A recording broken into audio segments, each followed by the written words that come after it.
យើងចូលដល់លំហាត់ទី4 convert A 200 pound feet ទៅជា Newton mètre B 350 pound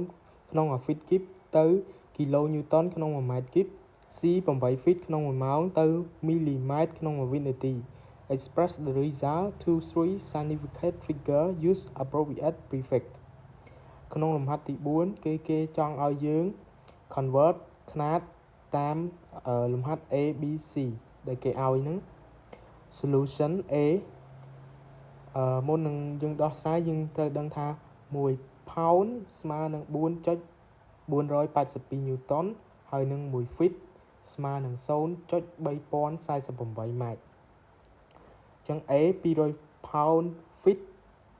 បំបែកទៅជា newton ម៉ែត្រអញ្ចឹងយើងយក200 pound feet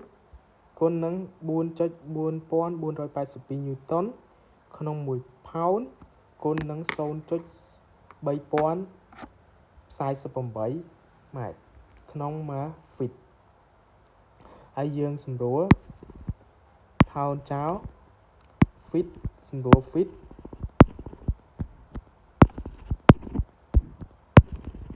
ហើយយើងយក200គុណនឹង 44.82 គុណនឹង 0.3048 យើងបាន272 newton ម៉ែត្រនៅសល់តែຂະຫນាត newton និងម៉ែត្រ B 350 pound ក្នុង1 feet cube ទៅជា kilo newton ក្នុង1 mètre cube អញ្ចឹងយក350 pound ក្នុង1 feet cube គុណនឹង1 feet លើ 0.3048 ម៉ែត្រហេតុអីបានចែកដោយសារតែ feet នៅខាងក្រោមយើងបំបែក feet ទៅជាម៉ែត្រហើយយើងបំបែក pound ទៅជា newton យើងគុណបញ្ចូលគ្នាបានចម្លើយ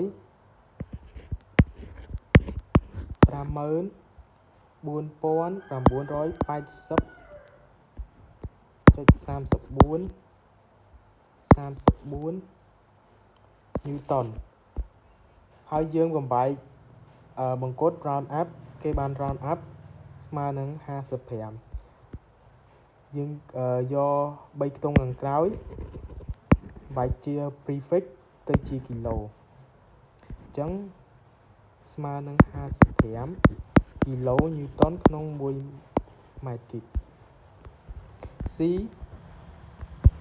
8 feet ក្នុង1ម៉ោងទៅជា millimetre ក្នុង1 second អញ្ចឹង1ម៉ោងស្មើនឹង 3600 second ចែកដោយសារតែ1ម៉ោងស្មើនឹង360 second ហើយ1 feet ស្មើ 0.3048 ម៉ែត្រយើងសម្រួលម៉ោងអស់សម្រួល feet អស់នៅសល់តែម៉ែត្រក្នុង1វិនាទីយើងគុណទៅស្មើនឹង 0.0000877 យើងបំបែកអានេះស្មើនឹង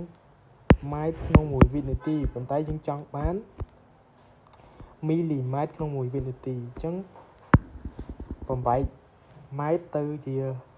millimetre បាន10សេគុណ3អញ្ចឹងស្មើនឹង 0.677 ដូចចម្លើយខាងនេះអញ្ចឹងលំហាត់ទី4យើងត្រូវបានបញ្ចប់